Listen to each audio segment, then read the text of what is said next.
معزز سامعین کرام، آپ تمام جانتے ہیں کہ عزائم رمضان اس عنوان کے تحت ایک پروگرام اور رمضان کوئز لیا گیا تھا.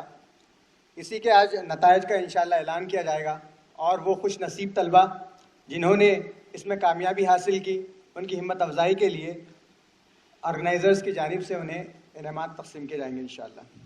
ہمارے درمیان آج کے اس پروگرام کے مہمان خصوصی اور مہمان مقرر برادر محترم اور معروف اسلامی اسکالر جناب ایڈوکیٹ سید فیض صاحب تشریف لا چکے ہیں.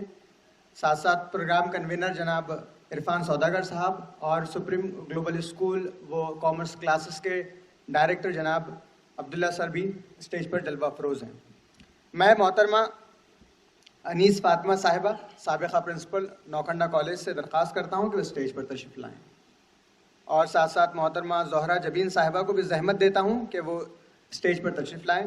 محترمہ زہرہ جبین صاحبہ چیف کوآرڈینیٹر ہیں فہیم القرآن انسٹیٹیوٹ اورنگ آباد کی.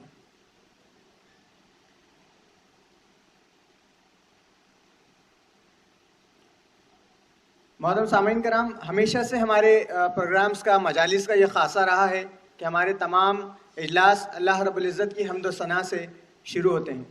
اسی کی کڑی اور اس دستور کی پابندی کرتے ہوئے میں ایک معصوم طالبہ نمرہ خان کو دعوت دوں گا کہ وہ آئے اور تلاوت کلام پاک سے آج کے اس پروگرام کا آغاز کریں.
محترم سامعین کرام، جب بھی رمضان کا مہینہ قریب آتا ہے تو لوگ اس تیاری میں مشغول ہو جاتے ہیں کہ وہ کس طریقے سے افطار کے پارٹیز رکھیں، کس طریقے سے بڑے بڑے وی آئی پیز کو اس میں انوائٹ کریں، چاہے وہ سیاستداں ہوں، پولیس ڈپارٹمنٹ کے لوگ ہوں یا اور بھی لوگ شامل ہوں.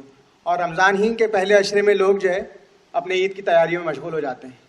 لیکن ہمیشہ سے زندہ قوموں کی یہ تاریخ رہی ہے کہ انہی کے درمیان کچھ ایسے لوگ موجود ہوتے ہیں جو سوسائٹی کے فکر میں مشغول رہتے ہیں. ایسے ہی کچھ شہر کے آرگنائزرز جنہوں نے اس رمضان میں اپنے مصروفیت کو بالائے طاق رکھ کر طلبہ کی تربیت، ان کی رہنمائی کا ایک بیڑا اٹھایا اور بچوں کو صحیح معنوں میں رمضان، اسلام، قرآن اس کے بارے میں ان تک ایک میسج پہنچانے کے لیے رمضان کوئز کا اہتمام کیا. اللہ تعالیٰ ان آرگنائزرز کو جو ہے اجر عظیم عطا فرمائے.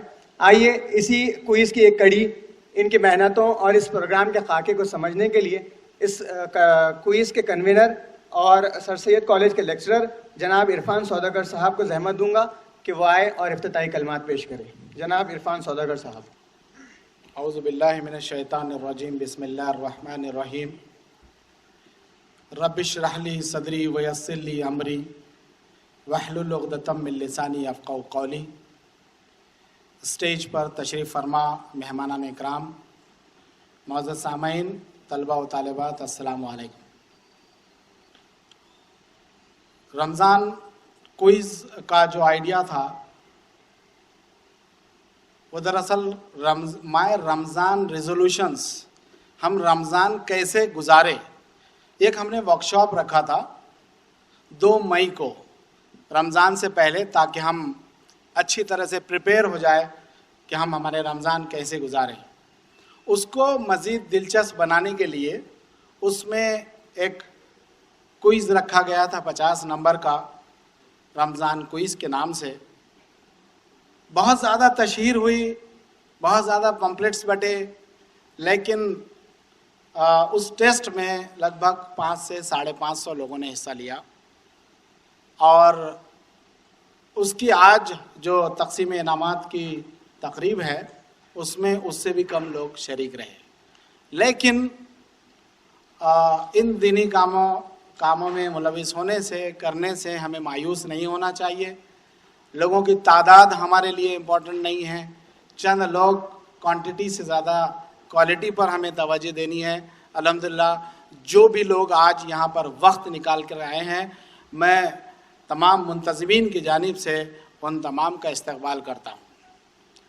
جیسے کہ ہم نے بتایا تھا کہ کوئز کے جو شرائط تھی اس کے اندر کہ انہی لوگوں کو انعام میں شامل کیا جائے گا، قرعہ اندازی کو شامل کیا جائے گا، یا وہی انعام کے حقدار رہیں گے جو اس دن ہال میں موجود رہیں گے.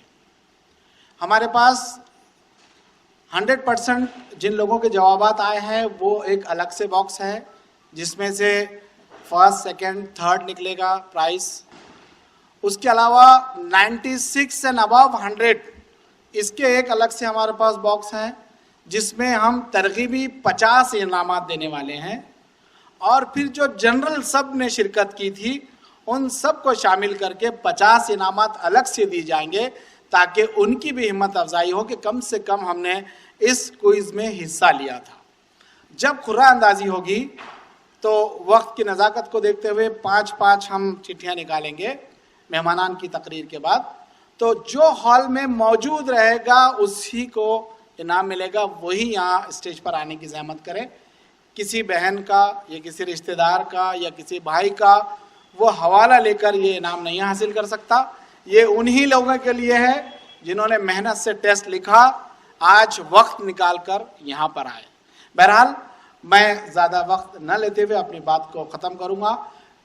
پھر ایک بار میں ہمارے sponsor supreme global school institutions جنہوں نے 100% ہم کو اس میں اسپانسر کیا ہے، تمام اخراجات ہمارے ساتھ انہوں نے شیئر کیے ہیں، میں ان کا ممنون اور مشکور ہوں.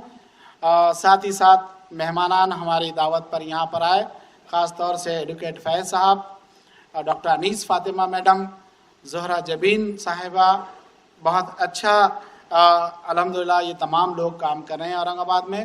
میں اللہ تعالیٰ سے دعا کرتا ہوں کہ وہ ہماری اس طرح کی ایکٹیویٹیز میں ہمیشہ ہی شریک رہیں گے. جزاک اللہ خیر. شکراً. بہت شکریہ جناب عرفان سوداگر صاحب، اس کوئز کے کنوینر. ہمیشہ سے ہمارے پروگرام کی ایک کڑی یہ بھی رہی کہ جو مہمانان ہمارے درمیان شریک ہوتے ہیں، ایک رسم یہ ہے کہ ہم ان کا استقبال کرتے ہیں، ان کو گلہائے عقیدت پیش کرتے ہیں. میں جناب عبداللہ سر سے درخواست کروں گا کہ ایڈوکیٹ سید فیض صاحب کا استقبال کریں.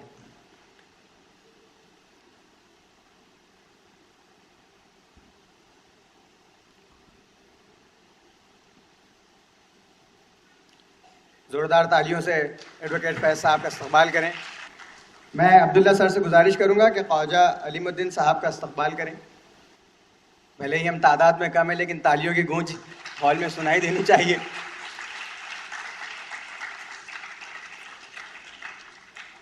ڈاکٹر ذاکر حسین کالج کے سابق پرنسپل محترمہ زہرہ فاطمہ صاحبہ سے درخواست ہے کہ وہ ڈاکٹر انیس فاطمہ صاحبہ سابقہ پرنسپل نوکھنڈا کالج کا استقبال کریں. محترمہ ڈاکٹر انیس فاطمہ صاحبہ.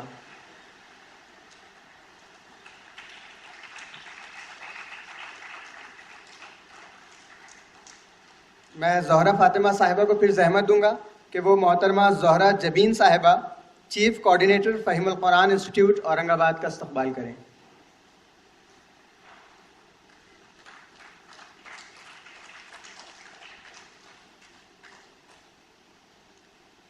محترمہ زہرہ جبین صاحبہ چیف کوآرڈینیٹر فہیم القرآن انسٹیٹیوٹ اورنگ آباد.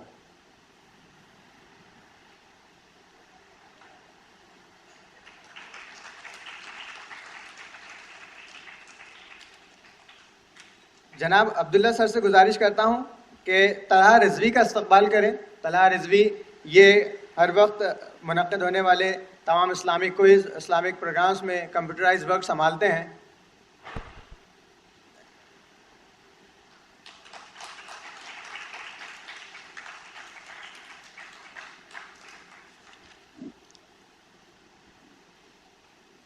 عزیز ساتھیوں، اورنگ آباد یہ ایک ایسا تاریخی شہر ہے جس نے بہت نایاب ہیرے، بہت ہی نایاب سپوت نہ صرف ہندوستان کو دیے بلکہ بر صغیر میں بھی وہ بہت معروف ہوئے.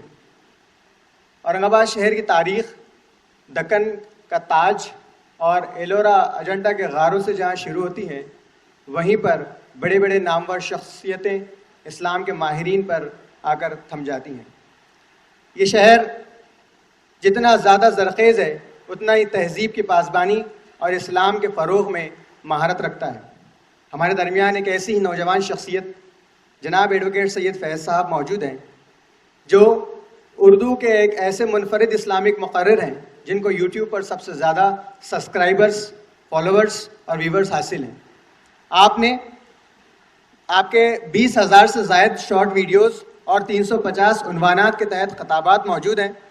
120 سے زائد اس ملک عزیز کے شہروں کے آپ دورے کر چکے ہیں اور وہاں پر منعقد ہونے والے اسلامک کانفرنسز میں خطاب کر چکے ہیں. بین الاقوامی سطح پر بھی برادر عزیز ایڈوکیٹ سید فیض صاحب نے خطابات کیے ہیں، جن میں King Fahd university Dhahran, world assembly of youth Muslim youth Dammam, Jeddah دعویٰ centre Dammam, Islamic education foundation Taif, دعویٰ centre Mecca Mukarramah, Zayed bin Mohammed family gathering Kuwait اور گورنمنٹ آف دبئی. یہ ایسے بڑے بڑے کانفرنسز آپ attend کر چکے ہیں، اور نہ صرف آپ نے وہاں پر شرکت کی بلکہ اسلامک عنوانات پر بھی خطاب کیا. آج ایک ایسی شخصیت ہمارے درمیان موجود ہے اور یہ خوش قسمتی ہماری حاصل ہے کہ ہم آپ کے زرین خیالات سے مستفید ہونے کا شرف رکھنے والے ہیں. میں بہت ہی ادب و احترام کے ساتھ نوجوان مقرر جناب ایڈوکیٹ فیض صاحب کو اس شعر کے ساتھ دعوت دوں گا کہ میرے زندگی کا مقصد تیرے دین کی سرفرازی، میرے زندگی کا مقصد تیرے دین کی سرفرازی، میں اسی لیے مسلمان، میں اسی لیے نمازی. جناب سید فیض صاحب. اسٹیج پر موجود اس پروگرام کے آرگنائزر، مہمانان اور یہاں پر موجود جو ہے شرکا جس نے اس کوئز میں جو ہے شرکت کی تھی، میں آپ تمام کا استقبال کرتا ہوں. السلام علیکم ورحمۃ اللہ وبرکاتہ. الحمدللہ ایک بہت ہی اچھا پروگرام جو ہے کوئز کمپٹیشن آرگنائز کیا گیا تھا، جس میں ماشاءاللہ جیسا کہ بتایا گیا 550 جو ہے لوگوں نے شرکت کی اور ان سوالات کے جو سوالات اس میں کیے گئے تھے ان کے جوابات دیے، اور جس کے انعامی تقریب میں بہرحال ہم لوگ یہاں جو جمع ہوئے ہیں. مجھ سے جو کہا گیا تھا وہ یہ ہے کہ میں چند باتیں اولاد کی تربیت میں والدین کے کردار پر یا اولاد کی تربیت کے تعلق سے کچھ نکات جو ہے آپ لوگوں کے سامنے رکھوں. تو انشاءاللہ عزیز میں اس مختصر سے وقت میں کچھ important points specially modern age میں، مطلب جدید دور کے اندر اولاد کی تربیت کے تعلق سے والدین کیا دھیان میں رکھے، وہ چند نکات رکھنے کی بہرحال کوشش کروں گا. سب سے پہلی چیز تو میں یہ واضح کر دوں، وہ یہ ہے کہ اولاد کی تربیت یہ والدین کا سب سے اہم فریضہ اور ذمہ ہے، یاد رکھیے. ورنہ عمومی طور سے غلط فہمی یہ پائی جاتی ہے کہ ہم نے کسی ایک اچھے اسکول میں یا اچھے مدرسے میں بچے کو ڈال دیا تو لہٰذا اب یہ مدرسے اور اسکول کی ذمہ داری رہی کہ بچے اندر جائے اور باہر جو ہے بہت اچھے بن کر بااخلاق، با کردار اور تمام چیزیں ہو کر نکلے. ایسا نہیں ہوتا ہے، یاد رکھیے. اولاد کی تربیت چاہے بچہ کتنے ہی اچھے اسکول میں، کتنے ہی اچھے مدرسے میں جائے، والدین کی تربیت کی اہمیت ہمیشہ باقی ہی رہتی ہے. آئیے ایک مثال دیتا ہوں. مثال اس طرح سے کہ 3 لوگوں کو منتخب کیا گیا، چنا گیا کہ وہ ایک کام کریں گے. کام یہ ہے کہ پودا لگانا، ایک جھاڑ لگانا ہے. ایک آدمی کی ذمہ داری وہ گڑھا کھودے، دوسرے آدمی کی ذمہ داری ہے پودا ڈالے اس کے اندر، اور تیسرے کی ذمہ داری واپس گڑھے کو بند کر دے. تو ایک آدمی اپنا کام کرتے ہوئے آگے چل رہا ہے، اس کے پیچھے دوسرا چلتا ہے، ایک گڑھا کھودتا ہے، آگے بڑھتا ہے، دوسرا اس میں پودا ڈالتا ہے، تیسرا آتا ہے مٹی ڈال کے اس کو بند کر دیتا ہے. اب ہوا یہ کہ پہلا آدمی اپنا کام کر رہا ہے، دوسرے آدمی نے چھٹی لے لی ایک دن، وہ نہیں آیا اس دن، اور تیسرا آدمی آ گیا. تو پہلا آدمی اپنا کام برابر کر رہا ہے، گڑھا کھود رہا ہے، دوسرا آدمی غائب ہے. تو اس کا کام رہ گیا. تیسرا آدمی اپنا کام کر رہا, گڑھا بند کر رہا تھا. ایک آگے چلتا ہے, گڑھا کھودتا ہے, دوسرا پیچھے سے آتے بند کرتا ہے.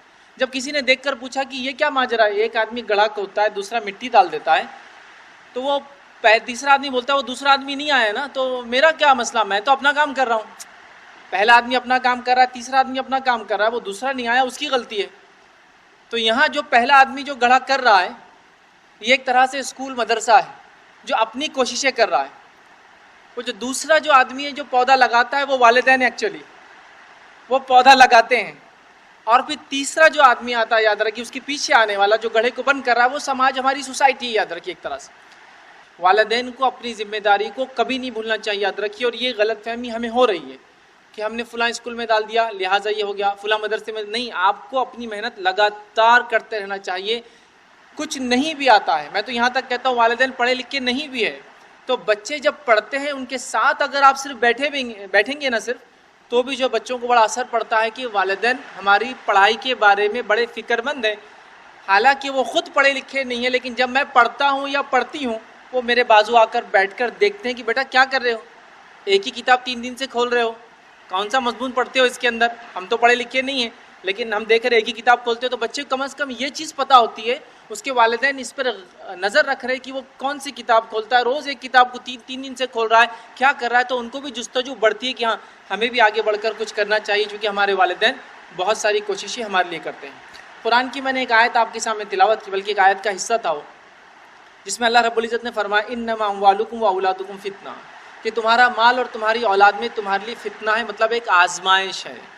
تو اولاد کا ہونا, جیسا کہ ہم جانتے ہیں اولاد کا نہ ہونا یہ بھی ایک آزمائش ہے, لیکن اولاد کا ہونا یہ نہ ہونے سے بڑی آزمائش ہوتی ہے. یاد رکھیے, چونکہ اللہ نے فرمایا یہ آزمائش ہے ہمارے لیے, ہمارا مال اور ہماری اولاد, تو لہٰذا اس آزمائش میں ہم کیسے گزرتے ہیں یہ بڑی اہم چیز ہے. یاد رکھیے. اور اولاد جہاں تک معاملہ ہے, میں یہ بات کہہ سکتا ہوں چونکہ میں معاشرے سماج کو دیکھ رہا ہوں, دنیا بھر میں گھومتا ہوں, اولاد کے معاملے میں ہم بہت بے فکر ہو چکے. یاد رکھیے, زیادہ سے زیادہ اولاد کی جو فکر ہمیں ہوتی ہے وہ ہوتی ہے اسکول کی تعلیم کی, عصری تعلیم میں وہ کیا کر رہا ہے. دینی معاملے میں تو تقریباً لوگ ہم میں سے غافل ہو چکے ہیں. اگر عربی چلا جائے تو بہت اچھی بات, نہ بھی جائے تو کوئی مسئلہ نہیں. دینی رجحان ہو تو بہت اچھی بات, نہ بھی ہو کوئی مسئلہ نہیں. بس اسکول پڑھ لے, کالج پڑھ لے, اچھی نوکری مل جائے, ہمارا ذمہ ختم ہوا, اب ہم حج کو جا کے آ جائیں گے. والدین ہونے کے ناطے ہم نے اپنا کام کر دیا, اولاد کو بڑا کیا اور اس کو پڑھایا لکھایا اور اس کا نکاح کر دیا. یاد رکھیے یہ معاملہ نہیں ہے. اولاد کی تربیت کا مرحلہ کہاں سے کہاں تک, کہاں سے کہاں تک, تو یہ بات یاد رکھ لیجئے. اولاد کی تربیت کا مرحلہ اس کی پیدائش سے اس کی موت تک, یا اس کی پیدائش سے ہماری موت تک. اولاد کی تربیت کا سلسلہ کبھی بند نہیں ہوتا اور منقطع نہیں ہوتا. یاد رکھیے. اگر میں آپ کو حوالے دوں تو انبیاء علیہ الصلوۃ والسلام کی زندگی سے دیتا ہوں. بچپن کا معاملہ تو ہم سب جانتے ہیں. ابراہیم علیہ الصلوۃ والسلام کا معاملہ لے لیجئے تو آپ کے بڑے فرزند جو اسماعیل علیہ الصلوۃ والسلام کی تربیت آپ کی والدہ جو ہے ہاجرہ جو ہے رضی اللہ عنہا جو ہے کر رہی ہے, تربیت کر رہی ہے اپنے بچے کی. تو یہ تربیت کا معاملہ بچپن کا ہوا. اسی طرح جب اسماعیل علیہ الصلوۃ والسلام کا نکاح ہو جاتا ہے, ابراہیم علیہ الصلوۃ والسلام سفر کر کے گھر پہنچتے ہیں, پہنچ کر ملاقات کے لیے اسماعیل علیہ السلام کے گھر جاتے ہیں. وہاں ان کی بیوی ہوتی ہے, اسماعیل علیہ الصلوۃ والسلام شکار کے لیے جاتے ہیں. بیوی سے کچھ سوالات کرتے ہیں. ابراہیم علیہ السلام والد کی حیثیت مطلب سسر ہے اس خاتون کے, سوالات کرتے ہیں. تو وہ عورت ناشکری کلمات ادا کرتی ہے. ابراہیم علیہ الصلوۃ والسلام ایک میسج دے کر چلے جاتے ہیں کہ اس چوکھٹ کو بدل دو. تو گویا شادی کے بعد بھی تربیت چالو ہے. اس کے بعد کا اگر مرحلہ ہے تو یعقوب علیہ الصلوۃ والسلام کی زندگی کا خاتمہ دیکھتے ہیں. اللہ نے فرمایا کہ یعقوب علیہ الصلوۃ والسلام کی خاتمے کے وقت یہودیوں سے سوال کیا تم تھے, چونکہ وہ تو شرک کر رہے تھے یہودی زمانے کی, اور اپنے آپ کو کہتے تھے بنی اسرائیل, مطلب یعقوب علیہ الصلوۃ والسلام کا ایک نام اسرائیل تھا. یاد رکھیں. تو اللہ نے کہا کیا تم یعقوب کی موت کے وقت تھے جب یعقوب نے اپنے بچوں کو وصیت کی, کیا وصیت کی کہ میرے بعد کس کی عبادت کرو گے. تو موت کے وقت بھی وصیت کی جا رہی ہے. تو گویا بچوں کی تربیت کا معاملہ ان کی پیدائش سے ان کی موت تک, یا ان کی پیدائش سے ہماری موت تک چلتا رہے گا. یہ سلسلہ کبھی رکے گا نہیں. یاد رکھیں. تو لہٰذا والدین کا بڑا اہم رول ہوتا ہے اس پورے مرحلے میں کہ اپنے اولاد کو مانیٹر کرے, نظر رکھے, فتنوں سے فساد سے بچائے, صحیح جگہ جس کو کہیں گے دینی اور دنیاوی تعلیم کے لیے بھیجے. اس معاملے میں چیک کرتے رہے وقتاً فوقتاً کہ کتنا انہوں نے علم حاصل کیا, کیا وہ کر رہے ہیں. یہ تمام یاد رکھیے ہم تمام کی ذمہ داری. یاد رکھیے. اب آئیے میں جو ہے چند باتیں ایک سرسری طور سے گائیڈ لائنز کے طور پر آپ کے سامنے رکھوں گا کہ اولاد کی تربیت میں خاص طور سے جدید دور میں اور آپ کیا اپنے ذہن میں رکھیں. دیکھیے ایک زمانہ تھا اولاد کی تربیت بولے تو ایک ہی چیز تھی. وہ کیا تھی؟ میں آپ سب یہ باتیں بیان کرتے ہوں گے, میں بھی کچھ واقعات اپنی زندگی کی سنا سکتا ہوں. اولاد کی تربیت بولے تو ایک ہی چیز تھی اور وہ تھی مار. ہمارے ابا ہم کو ایسا مارتے تھے تو ہم بعد اب بااخلاق نکل گئے. ہمارے ٹیچر ہم کو ایسی سزائیں دیتے تھے اس زمانے میں فلاں, تو ہم نے ایسا کیا, آج ہم ایسے ہیں. یہ بات آپ لوگ کہتے بھی بار بار آپ لوگ سنتے ہوں گے, لیکن یاد رکھیے وہ زمانہ چلا گیا. اب وہ طریقہ کچھ لوگوں کے لیے صحیح ہو سکتا ہوگا, وہ طریقہ تب بھی سب کے لیے صحیح نہیں تھا مار والا. کیوں؟ اس لیے کہ نبی اکرم صلی اللہ علیہ وسلم ہمارے لیے اسوہ اور نمونہ ہے, ماڈل ہے. نبی اکرم صلی اللہ علیہ وسلم بچوں کو نہیں مارتے تھے, یہ بات بالکل طے ہے. انس بن مالک رضی اللہ عنہ فرماتے تھے میں 10 سال نبی اکرم صلی اللہ علیہ وسلم کی خدمت میں رہا, آپ نے مجھے ایک بار اوف بھی نہیں کہا. تو مارنا تو بہت دور کی بات ہو گئی. تو پتہ ہی چلا یہ تربیت کا طریقہ نہیں ہے.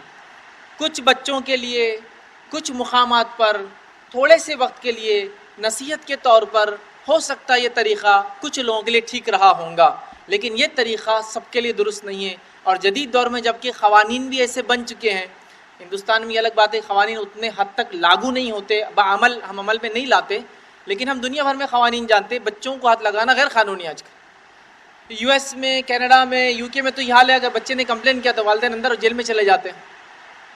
بچے کو اگر کوئی زخم بھی لگا اور دواخانے آپ ایڈمٹ کرتے ہیں تو پہلے بچے سے یہ رپورٹ لی جاتی ہے کہ مار خود سے لگایا, مارا گیا. بچہ اگر ذرہ برابر بھی کمپلین کرے تو والدین کو ڈپورٹ کر دیا جاتا ہے, تو اس کے ملک سے دوسرے مطلب اپنے واپس ملک بھیج دیا جاتا ہے. یہ حالت ہے. تو یہ طریقہ ایک تو قانوناً بھی درست نہیں ہے, شرعاً بھی نبی اکرم صلی اللہ علیہ وسلم نے مارا نہیں بچوں کو. یاد رکھیے کچھ بچوں کو تاکید نصیحت ایک الگ بات ہے, لیکن یہ طریقہ سب کے لیے صحیح نہیں ہے. تو اب اس جدید دور میں ایک ماں ہونے کے ناطے, ایک باپ ہونے کے ناطے, یا سرپرست ہونے کے ناطے ہم لوگ کیا ٹیکنیکس کو یوز کریں, وہ کون سا طریقہ اختیار کریں تاکہ ہمارے بچے یاد رکھے صحیح سے جو تربیت یافتہ ہو. چند باتیں, چند نکات میں یہاں جو ہے رکھنے کی جو ہے کوشش کروں گا. جتنے بھی نکات میرے یہاں ہوں گے یہ چائلڈ اورینٹیڈ ہوں گے, مطلب بچے کی طرف سے بات کرتے ہوئے ہوں گے, والدین کی طرف سے نہیں ہوں گے. مطلب دیکھیے ایک ہوتا ہے کہ اب اس عمر میں یہ سوچوں میرے والدین نے میرے ساتھ کیا کیا جب میں نکات بولوں گا, تو یہ درست نہیں ہے. میں بول رہا ہوں اب میں بڑا ہوں, بچوں کے ساتھ کیا کروں, تو میرے سارے نکات بڑوں نے بچوں کے ساتھ کیا کرنا ہے, مطلب چائلڈ اورینٹیڈ ہے, بچوں سے متعلق باتیں میں کر رہا ہوں. تو یہاں کوئی بھی ہرگز یہ نہ کرے کہ میں ہمارے ساتھ غلط ہوا, بڑوں نے فلاں کیا. ابھی ہم پیچھے نہیں جا رہے, ہم آگے جانے کی بات کر رہے ہیں. تو یہ بات ضروری, ورنہ کبھی کبھار ایسا ہوتا ہے ہم تقریر دیتے ہیں اور بعد میں یہ نتیجہ آتا ہے کہ بچے والدین سے بغاوت کر رہے ہیں. میرا بالکل ہرگز مقصد نہیں. میرا مقصد یہ کہ بڑے وہ طریقے کون سے اپنائیں جس سے ان چھوٹوں کی جو نسلیں آ رہی ہے ان کو کیسے آگے بڑھائیں, ان کی کیسی ترقی نشو و نما کرے, کیسے ان کو دین پر چلنے پہ آمادہ کرے, کیسے ان کو دنیا میں آگے بڑھائے. چلیے آئیے چند نکات آپ کے سامنے سرسری طور سے رکھتا ہوں.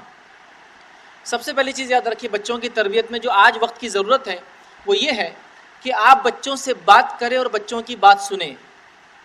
یہ موسٹ امپورٹنٹ پوائنٹ ہے, یاد رکھیے. کہ تو آج کے جدید دور میں نہ والدین کے پاس وقت ہے کہ بچوں سے بات کرے, اور پھر بچوں کے پاس یہ وقت نہیں رہا کہ والدین سے بات کریں. اور یہ بات میں آپ کو دلیل سے دے سکتا ہوں. ہم اتنے زیادہ مصروف ہیں کہ اگر کالج میں ہیں, اسکول میں ہیں, اپنے جاب پر ہیں, تو وہاں حال یہ ہم لوگوں کا کہ اپنے لیپ ٹاپس پر اپنے گیجٹس جو چاہے آپ فون استعمال کرتے ہو جو بھی اس میں مصروف ہے, یا کمپیوٹر پہ آپ مصروف ہے. اس کے بعد گھر آتے ہیں تو گھر پہ بھی یہ دیکھا جا رہا ہے آدمی اسی میں مصروف ہے کنٹینیوسلی, مسلسل. مطلب بچے کو چھوڑ کر بچہ آیا آپ کو سلام کر رہا ہے, وہ ملنا چاہتا ہے, وہ بات کرنا چاہتا ہے, لیکن آپ کس چیز میں مصروف ہے؟ آپ کے ہینڈ سیٹ میں, چاہے وہ کام کی وجہ سے یا کسی اور وجہ سے. تو کوئی آپ کے پاس بھی ٹائم نہیں رہا. اب تو یہ دیکھا جا رہا ہے کہ کچھ والدین بات کرنا چاہ رہے ہیں بچوں سے, تو بچے کہہ رہے ہیں وہاں پاس ٹائم نہیں ہے, چونکہ ان کے پاس بھی آلہ آ چکا, چونکہ آپ نے اپنی جان چھڑانے ان کے ہاتھ میں بھی دے دیا. اب ان کی اس آلات سے, مطلب جس کو کہیں گے موبائل وغیرہ سے, محبت اتنی شدید ہو گئی, اتنی زیادہ ہو گئی کہ اگر والد گھر پر آئے اور اگر موبائل ریپیئر کے لیے یا گھر آفس میں بھول کر آئے تو بچے یہ کہنے سے پیچھے نہیں ہٹتے, رہے کیا ابا آپ ایسے ہی آ گئے آج, موبائل نہیں, مطلب ابا کی کوئی ویلیو نہیں باقی رہی. وہ بھی آتے ہی موبائل لیتے ہیں اور بس اس میں بیٹھ جاتے ہیں. والدین بھی سمجھتے ہیں اچھا یہ جان چھوٹی وہ ادھر بیٹھا ہے, ہم ذرا اپنا دوسرا کچھ کر لیتے ہیں. تو ابھی دونوں کے پاس ٹائم نہیں ہے. تو سب سے پہلا میرا نقطہ ہے, بات کرو اور بات سنو. یہ سب سے امپورٹنٹ پوائنٹ ہے, یاد رکھیے, بہت امپورٹنٹ. اتنا اہم ہے ایک دوسرے سے کمیونیکیٹ کرنا، بات کرنا، کیونکہ جب تک آپ بچوں سے بات نہیں کریں گے آپ ان کی تربیت کیسے کریں گے مجھے بتائیے. ایسا ہو ہی نہیں سکتا کہ آپ بچوں سے بات نہ کریں اور ان کی تربیت ہو جائے. لوگ ایسا کہتے تھے کہ بچے تو وہ ہوتے ہیں جو صرف نظروں سے سمجھ جاتے ہیں. میں نہیں مانتا اس بات کو. اگر نظروں سے لوگ بات سمجھ جاتے کسی کی تو سب سے زیادہ انبیاؤں کی نظریں طاقتور ہوتی، جو دیکھتے لوگوں کو دعوت اسلام پہنچا دیتے، سمجھنے والا سمجھ کے اسلام قبول کر لیتا اور وہ ہدایت یافتہ ہو جاتا. انبیاء تک جا رہے ہیں، منا رہے ہیں، بات کر رہے ہیں، دن میں جا رہے ہیں، رات میں جا رہے ہیں، قومیں ان کی بات سن کے انگلیاں کان میں ڈال رہی ہے، چہرے پہ جو ہے کپڑا ڈال رہی ہے اور بھاگ جا رہی ہے. تو یہ موڈ انسانوں کو نہیں چلتا. یہ خالی دیکھ لینے سے کام ہو جانا، ماں نے دیکھ لیا تو یہ ہو جانا، باپ نے دیکھ لیا تو نظر کا اثر ہو سکتا ہے تب جب کہ آپ نے وربلی بولا اس نظر کا کیا معنی ہوتا ہے. تو ہمارے پاس بات کرنے کا معاملہ نہیں، تو بات کرنا سب سے اہم نقطہ ہے. اچھا، اس میں والد کے لیے میں نصیحت کروں گا کہ باپ ہونے کے ناطے، مرد ہونے کے ناطے ہم زیادہ بات کریں بچوں سے، چونکہ جنرلی دیکھا گیا مائیں بچوں سے بات کرتی ہے، بچے بہت زیادہ ماں سے گھل مل کے بات کرتے ہیں، لیکن والد سے کمیونیکیشن بہت کم ہوتا ہے. اب ایک مثال دے کے بات سمجھاتا ہوں.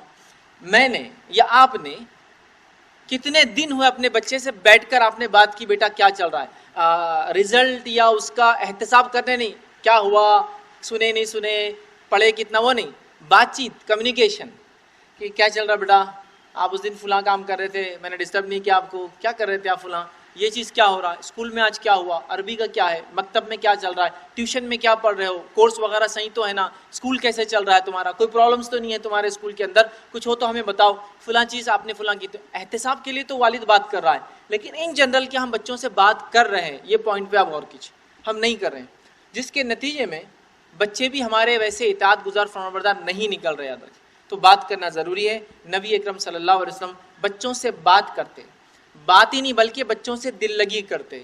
آئیے ایک واقعہ میں سناتا ہوں، صحیح بخاری کا واقعہ ہے. انس بن مالک رضی اللہ عنہ فرماتے اور کہتے ہیں کہ نبی اکرم صلی اللہ علیہ وسلم ہم لوگوں سے ہنسی مذاق کرتے، دل لگی کرتے، اور میرے گھر پر آ کر میرے چھوٹے بھائی سے اللہ کے رسول صلی اللہ علیہ وسلم دل لگی کیا کرتے تھے، ہنسی مذاق کرتے تھے، اور اس سے اس کی چڑیا کے بارے میں خبر لیا کرتے. ان کا چھوٹی چڑیا تھی تو خبر لیا کرتے تھے کہ تیری چڑیا کا کیا حال ہے. ایک مرتبہ نبی اکرم صلی اللہ علیہ وسلم آئے، پھر وہی خبر لی کہ کیا ہوا بھائی تمہاری چڑیا کا. تو روایت میں آتا ہے کہ ان کے بھائی بڑے جو ہے رنجیدہ تھے، غمزدہ تھے. پھر گھر والوں نے بتایا کہ وہ چڑیا کا انتقال ہو گیا، کل وہ چڑیا جو پالی تھی مر گئی. تو اللہ کے رسول نے فرمایا میں پھر کل آ کر اس کو ہنساؤں گا، آج میں چلا جاتا ہوں. تو آپ بچوں سے بات کرتے تھے، نہ صرف بات کرتے تھے، ہنسی مذاق کرتے تھے، دل لگی کرتے تھے، بلکہ اس کے لیے انس بن مالک رضی اللہ عنہ فرماتے اللہ کے رسول ہمارے گھر آیا کرتے، مطلب آپ جاتے. یہ سنت ہے بچوں سے بات کرنا، دل لگی کرنا، ہنسی مذاق کرنا. یاد رکھیے، بڑا اہم مرحلہ یاد رکھیے. یہ بات ہم سنتے ہیں بار بار، اور حدیث میں اللہ کے رسول صلی اللہ علیہ وسلم نے فرمایا بھی. آپ نے فرمایا کہ یہ ادب ہے کہ چھوٹے بڑوں کو سلام کرے. مشہور روایت ہے، تفصیلات میں نہیں جاؤں گا، اس میں اور بھی الفاظ ہیں. چھوٹے بڑوں کو سلام کرے، لیکن ہم سنت میں یہ پاتے ہیں نبی اکرم صلی اللہ علیہ وسلم بچوں کو سلام کرتے تھے. تو ادب تو یہ ہے کہ چھوٹے بڑوں کو سلام کرے، سنت تو یہ ہے کہ بڑے چھوٹوں کو. انس بن مالک رضی اللہ عنہ، عبداللہ بن عمر رضی اللہ عنہما، ان کے کئی واقعات فرماتے ہیں ہم گلی میں کھیلتے مدینہ کے، نبی اکرم صلی اللہ علیہ وسلم گزرتے، ہمیں آپ سلام کرتے، ہم مشغول ہوتے اپنے کھیل میں، پھر ہم کو دھیان آتا، لیکن اگلی بار ہم یاد رکھتے کہ اب نبی اکرم صلی اللہ علیہ وسلم آئے تو ہم نے پہلے سلام کرنا ہے. تو آپ دیکھیے اللہ کے رسول صلی اللہ علیہ وسلم بچوں سے سلام کر رہے ہیں، کلام کر رہے ہیں، بات چیت کر رہے ہیں، ہنسی مذاق کر رہے ہیں. یہ بات ہمارے گھروں سے اب نکل چکی ہے. یاد رکھیے، یہ چیز نظر نہیں آ رہی، خاص طور سے مردوں میں نظر نہیں آ رہی. عورتیں ماشاءاللہ کر رہی بات، جس کے نتیجے میں گھر میں حالات یہ ہوتے ہیں کہ اگر بچے کو والد کو پیغام پہنچانا ہے تو کیسے پہنچانا. دیکھیے، وہ جا کے بولتا امی ابا کو بولو. آپ لوگ اپنی زندگی سے بھی اندازہ لگا لیجیے اس کا، ابا سے سیدھی بات نہیں، امی ابا کو بولو میرا فلاں کرنا. اچھا، کچھ بچے تو اتنے فری رہتے ہیں، امی ابا مطلب معاملات ان کی والدہ سے اتنے اچھے ہوتے ہیں کہ بولتے ہو آپ کے شوہر کو بولو. سمجھ رہے، ان کے والد ہی ہے لیکن یہ ایک ان کا ریلیشن شپ بن جاتے ہیں ان کی والدہ سے کہ ذرا بولو نا آپ کے شوہر کو، میرے کو پاکٹ منی بڑھانا ہے، تھوڑی سی بہت کم ہو گئی، 20 روپئے دے رہے، اب تک وہ پرانا چل رہا، اب تو 6-7 پہ کمیشن آ گیا اور مجھے تو پرانی اس سے مل رہی، کچھ بڑھایا جائے. اچھا، والد تو کچھ بولنا ہے بچے کو، بیٹے کو، بیٹی کو، تو کیسا بولتے دیکھیے، بیگم بیٹے کو بول دو تمہارے لاڈلے کو، بیگم سمجھا دو جو ہے تمہاری لاڈلی کو. کیوں والد نے ڈائریکٹ بات کیوں نہیں کی؟ اس لیے کہ ہمارے پاس وہ کمیونیکیشن ہے ہی نہیں، وہ بہت بڑا گیپ ہے. وہ سمجھ رہا ہے بات کو؟ یہ گیپ ہونا نہیں چاہیے، یہ سنت نہیں ہے. ہمارے پاس ایک طریقہ کیا تھا معلوم، میں بتا رہا ہوں یہ غلط تھا، لیکن وہ یہ تھا کہ بچوں سے کم بات کرے والد. بلکہ میں نے یہاں تک دیکھا ہوں، جب میں چھوٹا تھا، میں نے اچھے سے مجھے یاد ہے واقعات، کہ کچھ والد اپنے چھوٹے بچوں کو گود میں بھی نہیں لیتے جب تک کہ وہ خود سے پیشاب پیخانہ کرنا نہ سیکھ لے. بولتے میں نہیں لیتا اس کو، بچے بڑے ہونا، چلنا سیکھنا، خود سے بولنا مجھے پسند نہیں ہے ایسا. اپنے بچوں کو، چونکہ یہ مردانگی سمجھی جاتی تھی کہ مرد ہونے کے ناطے آپ بچوں کو گود میں نہیں لیں گے، بہت زیادہ لاڈ نہیں کریں گے، وہ وغیرہ وغیرہ وغیرہ.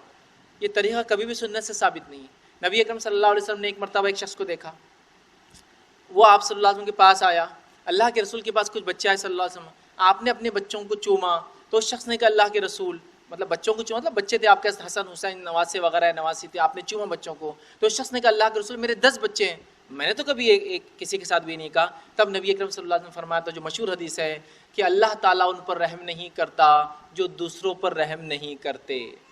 سمجھ رہے ہیں بات؟ تو محبت و وغیرہ ویسا نہیں تھا معاملہ. اور ایک غصے والا مزاج دکھائی دیتا تھا والد کا، خاص طور سے والدہ کے مقام میں. اور اتنا غصے والا تھا وہ کہ والد اگر کھانے بیٹھے تو کوئی بچہ سامنے نہ آئے، اگر غلطی سے آ کے پلیٹ میں ہاتھ ڈال دے تو پھر تو اس کو ایک زوردار منہ پہ پڑنا ہی ہے کہ میرے سامنے پلیٹ میں ہاتھ ڈالے تم نے، چلو نکلو ایسے، اور وہ بیچارہ بھاگ جاتا تھا. تو ماحول نہیں آتا. وہ ماحول ہم کو بنانا پڑے گا کہ والد بات کرتا ہے بچوں سے، ہم لوگ مل بیٹھتے ہیں. تبھی یاد رکھیے اکثر مسائل حل ہو جائیں گے بچوں کے، اور یہ تربیت میں اتنا کارگر ثابت ہوگا جس کی کوئی انتہا نہیں. یاد رکھیے کوئی انتہا نہیں. آپ کے بچے ڈیسیجن میکر بنیں گے، فیصلہ لینے والے بنیں گے اگر وہ آپ سے بات کرتے ہیں تو، اور آپ ان سے بات کرتے ہیں تو. ایک صاحب مجھے ایک مرتبہ کہنے لگے کہ آئیے فیض صاحب بیٹھیے میرے گھر میں، فلاں ہیں، یہ میرے نالائق بچے. اب سامنے بالکل نا بچے بیٹھے ہوئے، یہ میرے نالائق بچے، دیکھیے بولے بڑا ہے، بولے یہ اب گریجویشن میں آ گیا، اس کو ٹماٹے لاؤ بولے نا تو سڑے ہوئے ٹماٹے لاتا ہے، اس کو اگر میتھی کی بھاجی لاؤ تو لوسن کی گڈیاں اٹھا کے لاتا ہے، اس کو ابھی تک اتنی عقل نہیں ہے. اور وہ خوب ڈانٹنے لگے. پھر وہ بچوں کو انہوں نے بھیج دیا. پھر میں نے کہا کہ پہلی غلطی آپ کی ہوئی، آپ نے بچوں کو میرے سامنے ڈانٹا، یہ طریقہ صحیح نہیں تھا، بالکل صحیح نہیں تھا. دوسری غلطی آپ کی، میں آپ سے سوال کرتا ہوں، کیا آپ نے بچوں کو بازار لے جا کر ٹماٹے خریدنا سکھایا؟ بولے ہمارے ابا نے بھی ہم کو نہیں سکھایا تھا. میں نے کہا آپ جتنے ہوشیار ہیں آپ کا بچہ اتنا ہوشیار نہیں ہوگا کہ آٹومیٹک سب سیکھ لیا. کیا سکھایا تو نہیں؟ بولے سکھایا تو نہیں. سکھایا نہیں اور صرف آپ تانا ماریں گے، یہ قابل قبول نہیں ہے. نبی اکرم صلی اللہ علیہ وسلم کے پاس ایک شخص آتے ہیں، مطلب معاف کرنا، نبی اکرم صلی اللہ علیہ وسلم مسجد میں بیٹھے تشریف فرما، ایک شخص آ کے نماز پڑھتے ہیں، آتے ہیں، آپ کہتے تیری نماز نہیں ہوئی. پھر وہ جا کے 2 رکعت پڑھ کے پھر آتے ہیں، آپ کہتے پھر تیری نماز نہیں ہوئی. پھر وہ 2 رکعت پڑھ کر آتے ہیں کہ آپ صلی اللہ علیہ وسلم فرما تیری نماز نہیں ہوئی. پھر وہ پوچھتے اللہ کے رسول صلی اللہ علیہ وسلم اس سے اچھی نماز مجھے نہیں آتی. آپ پورا نماز کا طریقہ سکھاتے ہیں کہ پہلے تو آ، تکبیر کہے، اطمینان سے ہاتھ باندھ، اتنی دیر کھڑا ہے سورہ فاتحہ پڑھ، قرآن کا کچھ سورہ پڑھ جو تجھے آسانی سے یاد ہو، پھر رکوع کر، اتنی دیر رکوع کر کی پیٹھ جو ہے سکون میں آ جائے، پھر رکوع میں رہ کے تسبیح 3 بار کم از کم پڑھ، اس کے بعد کھڑا ہو سمیع اللہ لمن حمدہ. آپ پورا سکھا رہے ہیں. ایک صحابی وضو کرتے ہیں، اس میں گڑبڑ کرتے ہیں، نبی اکرم صلی اللہ علیہ وسلم بخاری کا خود جا کر وضو کر کے دکھاتے ہیں پریکٹیکلی. تو میں نے کہا آپ تو ہوشیار ہوں گے ماشاءاللہ، لیکن ہر بچہ اتنا ہوشیار نہیں ہوتا ہے. تو لہٰذا پہلا کام، سب سے امپورٹنٹ کام یاد رکھیے، یہ ایک بار کام شروع ہو گیا نا تو گھروں کی اصلاح بہت حد تک ہو جاتی ہے. ورنہ والدین کے جب تعلقات بچوں سے اچھے نہیں ہوتے، خاص طور سے بات چیت نہیں ہوتی، بہت سارے مسائل کھڑے ہوتے ہیں، بہت سارے مسائل، بہت ساری برائیوں میں بچے پڑ جاتے ہیں. آپ کو پتہ بھی نہیں چلتا جب تک بات نہیں کرتے یا کسی کے سامنے یا کہیں اس کو غلط عمل میں دیکھ نہ لیتے ہیں. تو لہٰذا پہلا کام کرنا ہے، بات یاد رکھیے. ویسے میرے پاس زیادہ نکات نہیں، بہت کم ہے، تو آپ گھبرائیے مت کہ پہلا اتنی دیر چل رہا تھا اور کتنے ہیں، بہرحال کم ہی نکات ہیں. دوسرا نقطہ یاد رکھیے وہ یہ ہے، جو بڑا اہم نقطہ یاد رکھیے وہ یہ ہے کہ ان کو ہر چیز کے لیے نہ بولے، اور نہ بھی بولے تو وہ ہاں سے شروع ہو کے نہ کی طرف جائے. ورنہ ہر بار نیگیشن یا نیگیٹو آنسر دینے سے بچے آپ سے مایوس ہو جاتے ہیں. جیسا مثال کے طور پہ آپ غور کیجیے، آج دن بھر میں اپنے بچے کو آپ نے کتنے بار نہ کا الفاظ ادا کیے. یہاں مت جاؤ مطلب مت کرو نہ، اوپر مت چڑھو نہ، گاڑی پر مت بیٹھو نہ، ابو سے پیسے مت مانگو نہ، فریج میں سے آئس کریم نکال کے مت کھاؤ نہ. دیکھیں کتنے نہ ہیں. وہ دروازہ مت کھولو، وہ بٹن مت چالو کرو. آپ نہ کنٹینیو صرف نہ کریں. اب انسان کی فطرت کیسی معلوم آپ کو، بچہ سوچنے لگتا ہے میں دنیا میں آیا کیوں، پھر میرے کو کچھ بھی نہیں کرنا ہے، میرے کو کچھ کرنا ہی نہیں، یہ نہیں وہ نہیں وہ نہیں وہ نہیں، کچھ بھی نہیں کرنا ہے۔ دعوت میں جانا ہے تو یہاں مت بیٹھو، کپڑے یہاں یہ مت پیو، کھانا ایسا مت کھاؤ، صرف نہ ہے۔ تو میری زندگی میں کرنے والی چیزیں کون سی ہے بتائیے؟ سمجھ رہا؟ اب کیا کرنا ہے؟ یا تو نہ ہے تو ہاں سے شروع ہو کے نہ کی طرف جائیں گا، یا تو ہاں ہے تو اچھے سے ہاں کہیں گے۔ جیسا مثال کے طور پر بچے کو باہر کھیلنا ہے، تو اب آپ کو بولنا ابھی مت کھیلو، تو اس کو کہنا ہے کہ جب چھاؤں آ جائیں گی تو انشاءاللہ ہم کھیلیں گے۔ ہاں سے شروع کیا، ابھی دھوپ زیادہ ہے نا، ہم آپ کا خیال رکھتے ہیں نا بیٹا، آپ کو دھوپ لگ جائیں گی۔ تو اب اس کے اس میں دیکھا اچھا کھیلنا تو ہے، ابھی نہیں کھیلنا ہے، لیکن آپ نے ہاں سے شروع کی بات۔ گاڑی پر آپ بیٹھ سکتے بیٹا، کیوں نہیں بیٹھ سکتے؟ لیکن گاڑی ابھی سائڈ سٹینڈ پہ کھڑی ہے، گاڑی گر جائیں گی اور آپ کو مار لائیں گا تو ابو کو تکلیف ہوں گی، تو ابھی کیسا، ابھی نہیں بیٹھنا ہے۔ جو گاڑی مین سٹینڈ پہ ہوں گی، اور چونکہ گاڑی کسی اور کی ہو سکتا ہے وہ انکل ناراض ہو جائے، تو آپ میری گاڑی پر بیٹھو مین سٹینڈ پہ کھڑے رکھ کر۔ دیکھیے آپ نے ہاں کہا اس کو، تو ابھی تو کوئی گاڑی نہیں ہے، ہاں ابھی نہیں ہے نا، تو اپنے گھر جا کے بیٹھیں گے اپن۔ اس میں ایک پازیٹیوزم آتا ہے، اچھا آپ نے وہ کرنا ہے، گاڑی بیٹھ سکتے ہیں اپن، لیکن گھر والے یا اپنی خود کی گاڑی پر سائڈ سٹینڈ کی کھڑی ہوئی گاڑی پر گر سکتی ہے۔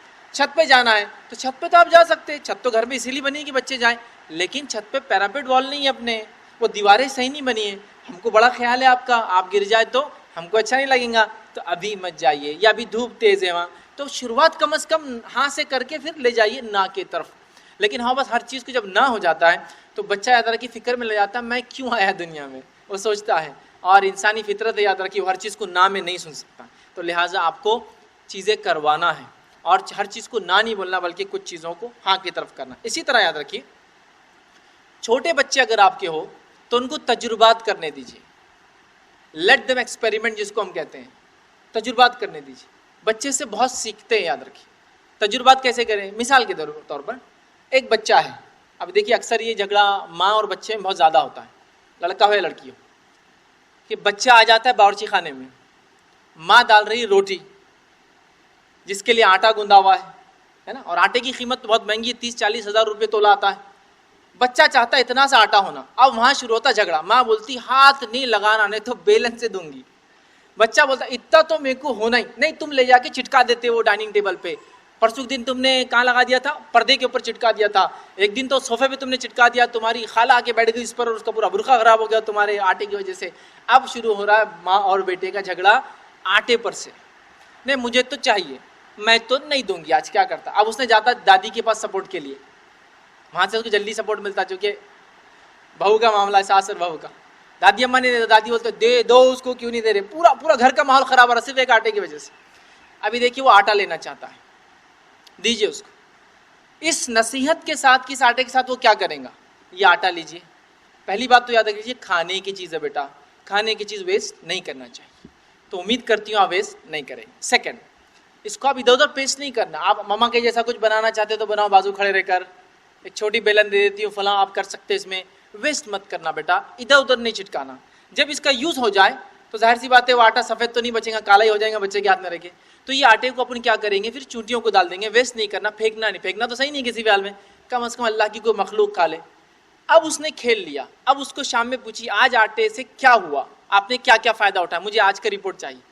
اب دیکھیے اس کے تجربات کیا کہتے ہیں اس آٹے کے ساتھ، وہ ایکسپلین کریں گا آپ، اس سے وہ بہت کچھ دنیا میں رہنا سیکھتا ہے۔ یاد رکھیے ہمارے پاس جب ان کو ریئل لائف میں چیزیں ہینڈل نہیں کرنے دیں گے، پوری زندگی بولیں گے مائک کو ہاتھ مت لگاؤ، مائک کو ہاتھ مت لگاؤ، مائک کو ہاتھ مت لگاؤ، پھر کب سیکھو، اور ایک دن بڑا ہوگا تو اب مائک چلاؤ، اب مائک چلاؤ، تم صحیح نہیں چلاتے ہو، تم صحیح نہیں کرتے ہو، مجھے سیکھنے کا موقع کہاں دیا آپ نے، بچپن سے اگر اس فیلڈ میں رہتا، مائک لگانا سیکھتا، آپ مجھے کھڑے رہ کر سکھاتے تو ہوتا، اب اچانک آپ بولیں گے فلاں کرو، یہ بہت بڑا مسئلہ ہے ہمارے پاس۔ یہی مسئلہ مسجدوں میں بھی ہوتا ہے، یاد رکھیے جب بچے چھوٹے ہوتے تو ان کو مسجدوں سے نکالا جاتا ہے، مت لاؤ، بہت آواز کرتے، بہت شور کرتے، فتنہ کرتے، فساد کرتے، نمازیوں میں خلل ڈال دیتے، فلاں کرتے، اب بڑے ہو گئے تو ارے آؤ رے نماز کو، چلو رے نماز کو، کیوں نہیں آتے رے تم، تو بولتے اب نہیں آتے ہم، وہ بچپن میں تم نے بہت ہکالے اب ضرورت نہیں، یہ ہوتا ہے۔ ہاں بہت چھوٹے بچوں کو مسجد میں نہیں لانا چاہیے، جو مسجد کو ڈسٹرب کر سکتے ہیں، پیشاب پیخانے کی سمجھ نہیں ہے تو مسجد میں غلاظت کر سکتے ہیں، لیکن 7-8 سال کے بچے، 7 سال میں تو حکم ہے مسجد لاؤ، 10 سال کے ہو نہ ہے تو مارو، یہاں تو معاملہ واجب ہو گیا 10 سال میں، تو 7 سال کے تو لا سکتے ہیں نا، لیکن 7 سال کے بچوں کو بھی نہیں آنے دیتے بہت سے لوگ۔ تو اب کیا ہوتا ہے بچوں کو، وہ ریئل لائف میں ہینڈل نہیں کرتے چیزوں کو، نگیٹیوٹی آ جاتی ہے، یاد رکھیے، تو لہٰذا کیا کریں، تجربات کرنے دیں۔ انڈا ہے، بچے آپ دیکھیے انڈا ہینڈل نہیں کرتے، بڑا پھوڑ دیتے ہیں، ایک انڈا اس نے پھوڑ دیا, پہلے تو نصیحت کیجیے نہیں کرنا چاہیے, پھوڑ دیا تو ایک تجربہ کیا اس نے. اب بتائیے کیا حاصل ہوا تجربے کا؟ انڈا پھوٹنے سے کتنی بدبو آتی ہے. انڈے کے اندر دیکھو ایک کور ہوتا ہے, شیل, اس کے اندر ایک وائٹ ہوتا ہے, اس کے اندر یوگ یلو ہوتا ہے نا, زردی سفیدی. ہاں, وہ جو بیٹے وہ کیا ہے معلوم آپ کو؟ وہ جو پیلا ہے نا وہی چوزا ہے, اور وہ جو وائٹ ہے نا اللہ تعالیٰ نے اس کے کھانے کا انتظام پہلے سے کر رکھا ہے. اس کے اندر ایک جھلی بھی ہوتی ہے اوپر سے انڈے کے, آپ کور میں دیکھیے شیل میں, وہ جھلی کے اندر ہوا ہوتی ہے جس سے وہ سانس لیتا ہے جب بچہ چھوٹا ہوتا ہے مرغی کا. اتنا سارا ایک انڈے کے نا, انڈے میں ایک دنیا ہے بیٹا اپنے آپ میں. ویسٹ نہیں کرنا چاہیے. حلال جانوروں کا آپ کھا سکتے ہیں فلاں فلاں, اس کو ویسٹ نہیں کرنا. مرغی کے انڈے کامنلی آتے ہیں ہمارے پاس, اس کو لائے تو پھوڑنا نہیں ایسا. لیکن ایک بار غلطی ہوئی اس سے, آپ اس کو نصیحت کیجیے, سکھائیے, ریئل لائف میں سچویشنز کو ہینڈل کرنے دیجیے. ہم لوگ یہ کرنے نہیں دیتے. آج کا دور کتنا رفتار سے جا رہا ہے, میں صرف آپ کو یہ بتا دوں, آج کا دور کسی زمانے میں 100 سال میں ایک بولتے لوگ ایک کیا ہے نسل بدلتی تھی, ماحول بدلتا تھا. پھر لوگ بولنا کہ 50 سال میں جو ایک نسل بدلتی ہے نا. میں کہتا ہوں آج کے دور میں 10 سال میں نسل بدلتی ہے, 10 سال میں زمانہ بدل جاتا ہے. مثال اگر دوں تو 10 سال پہلے چل جائیے, 2009 میں چل جائیے, کتنے لوگ تھے جو اپنے ہینڈ سیٹ کے بٹن دباتے تھے جو آج انگلیاں گھماتے ہیں؟ یاد ہے 10 سال پہلے T T T T button آتے تھے.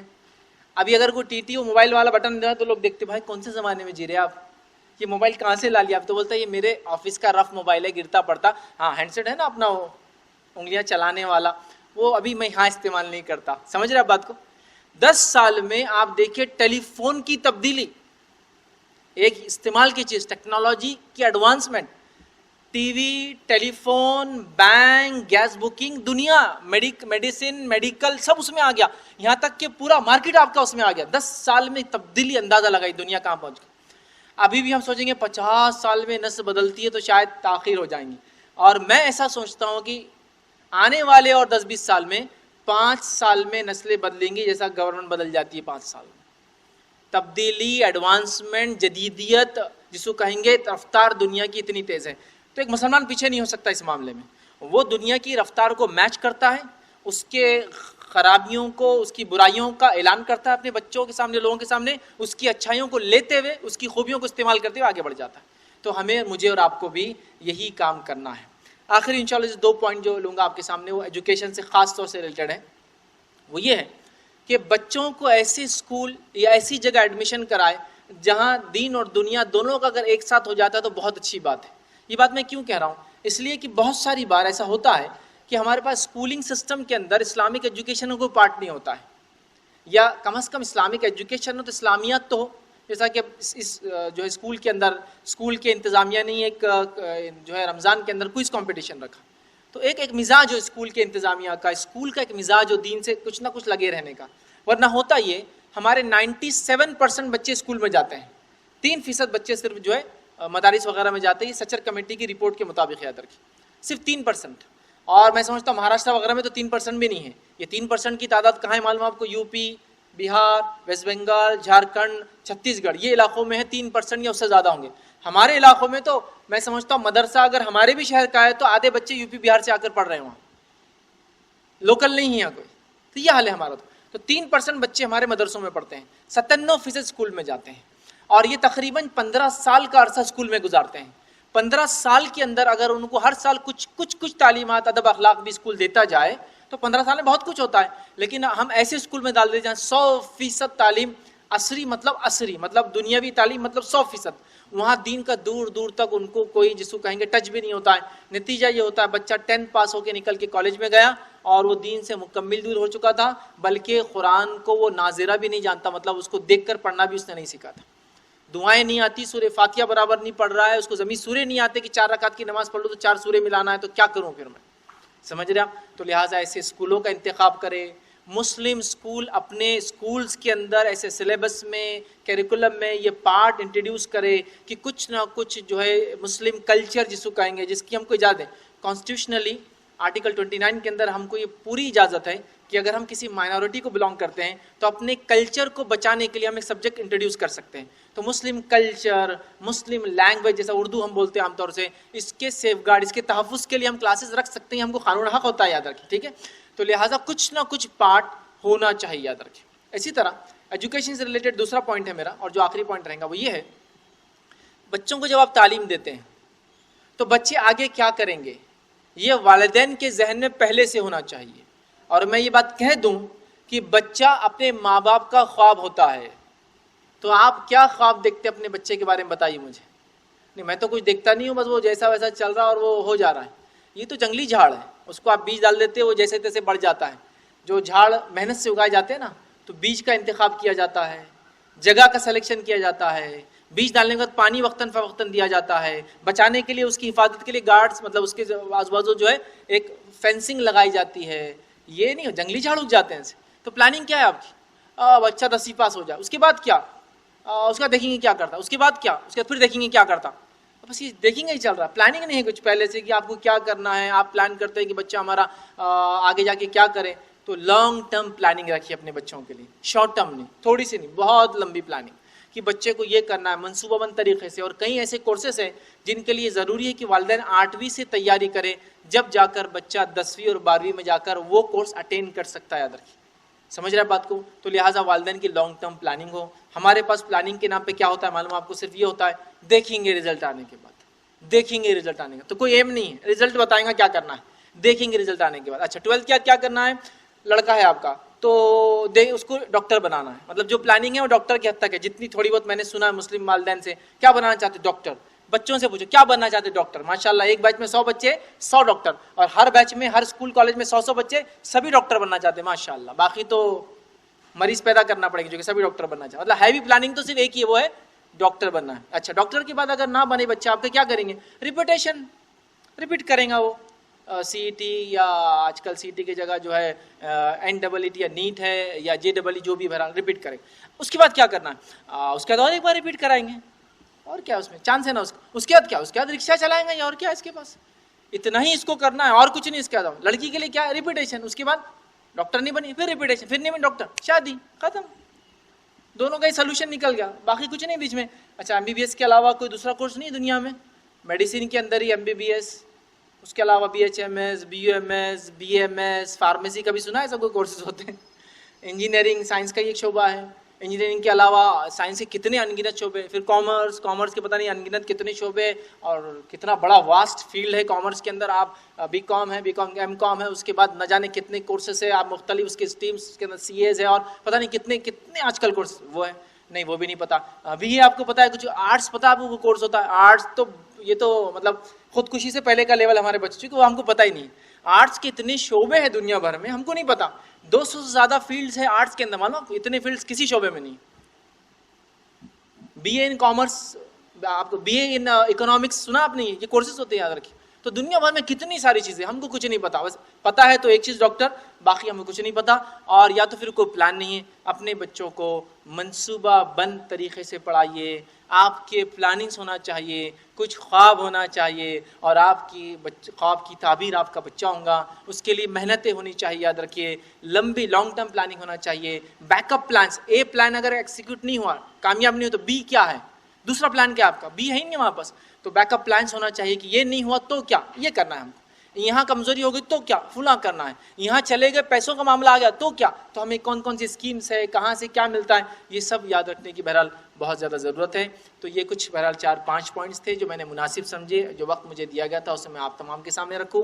امید کرتا ہوں یہ پوائنٹ سے کچھ نہ کچھ فائدہ بہرحال آپ کو ہوا ہوگا۔ یہ وقت کی اہم ضرورت ہے کہ اپنے بچوں کو ہم جو ہے صحیح ڈھنگ سے ان کی بہرحال تربیت کریں، جس کے لیے صحیح طریقہ کار ہم اختیار کریں، جیسا کہ اسکول کالجز میں محنت کر کے اسٹڈی کر کے پتہ کیا جاتا ہے کون سی فیلڈ میں کون سا کام کیسا کرنا چاہیے۔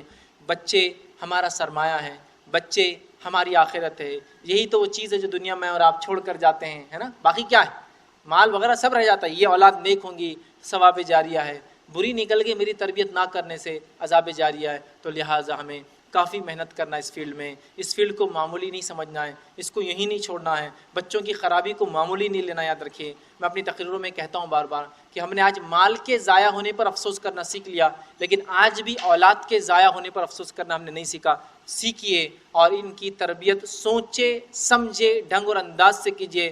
دنیا کی قومیں پلاننگ سے جا رہی ہیں، کس لیول سے اور کس حد تک وہ پلاننگ سے جا رہی ہے اور کس اپنے جو مشن کو اچیو کرنے، میں ہی نہیں کر رہا ہمارے خلاف، وہ اپنے گول سے اپنے مقاصد وہ پورے کر رہے ہیں، وہ لوگ جا رہے ہیں، میری اور آپ کی کیا پلاننگ ہے ایک مسلمان ہونے کے ناطے، جو جنت کی بات کرتا ہے، مرنے کے بعد کی زندگی کی بات کرتا ہے، دنیا کی کیا پلاننگ ہے ہماری؟ پھر بچوں کے معاملے میں سب سے اصل جو میرا اور آپ کا سرمایہ ہے، ایسٹ ہے یہ ریئل، ہماری پلاننگ ہونا چاہیے، اسی پلاننگ کے ساتھ منصوبہ بند طریقے سے ان کی ہم تربیت کریں تاکہ یہ بچے جب تک ہماری آنکھیں کھلی رہے، آنکھوں کی ٹھنڈک بنے، اور جب آنکھیں بند ہو جائے تو ثواب جاریہ بنے۔ اور آخری بات رکھ کے بات ختم کرتا ہوں، نبی اکرم صلی اللہ علیہ وسلم فرمایا ایک شخص دنیا سے چلا جاتا ہے، اپنے نام اعمال میں کچھ اجر دیکھتا ہے اور وہ کہتا ہے اللہ یہ تو میں نے نہیں کیا تھا، کیسے کیا یہ شامل ہو گیا؟ اللہ پھر بتائیں گا اور اس سے کہا جائے گا کہ یہ تیری نیک اولاد تھی جس نے تیرے جانے کے بعد فلاں فلاں عمل کیے، جس کے نتیجے میں تیرے درجات